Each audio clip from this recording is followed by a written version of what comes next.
Hello everyone, welcome back to CS Lectalks YouTube channel. In this video, I'm going to explain what is the difference between data rate and signal rate in data communication and computer network. So let's see. Here you can see the differences between these two. First one is a data rate. First, let me clear you what do you mean by data. Data means any bit that is transmitted from one system to another system, from one mobile phone to another mobile phone, or any device to any other device. That device must be capable of sending and receiving any information. So the number of data elements sent in 1 second. In 1 second, how many number of data elements we can transmit? That is known as data rate. Okay. Second point is, here you can say in signal rate, the number of signal elements sent in 1 second. In 1 second, how many number of signal elements are transmitted or sent is known as the signal rate. The second point says the unit is bits per second. The unit is bits per second. In case of data rate, the unit is bits per second. Means how many bits is transmitted per second. Similarly here, the unit is baud. We can also say the number of signal elements sent in 1 second. That unit is known as baud. Third point says it is also called as bit rate. Data rate is also called as bit rate. Similarly, signal rate is also called as pulse rate, modulation rate, or baud rate. So to get a clear idea about this, here you can see this is one data element. So this total is a signal. You can see this is a signal, digital signal, and in this digital signal, 0 is one data element, and this portion is known as a signal element. This is a signal element. So here one data element is encoded in one signal element.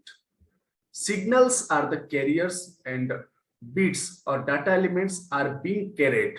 Means just like a bus. If we consider a bus is a carrier, and the passengers, those who are sitting in the bus, are referred to as data. We can just correlate it. The data bits that we are transmitting with the help of a carrier, that carrier is known as signal. Signals carries the data bits. Just like a bus carries the passengers inside it from one location to another location. So this is a signal element and this is one data element. So here you can see this is two signal elements here, one data element. Okay. So one data element for two signal elements. So R, the value of R is 1/2 here, and here the value of R is 1.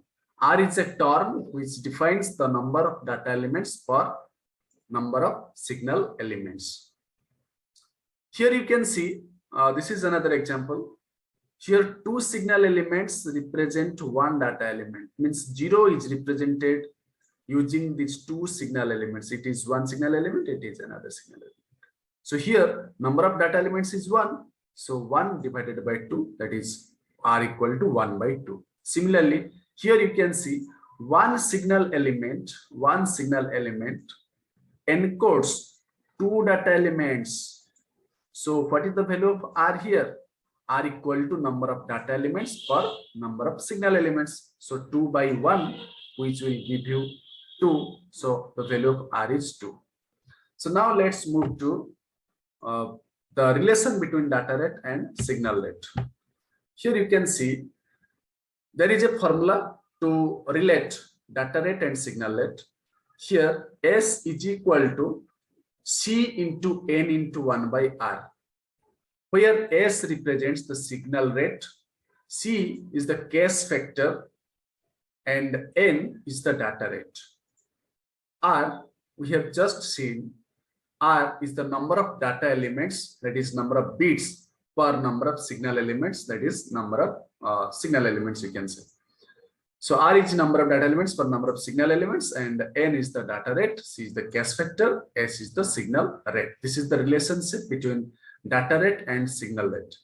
If the data rate is given, we can calculate the signal rate, and if the signal rate is given and the value of R and C is given, we can also calculate the bit rate or data rate.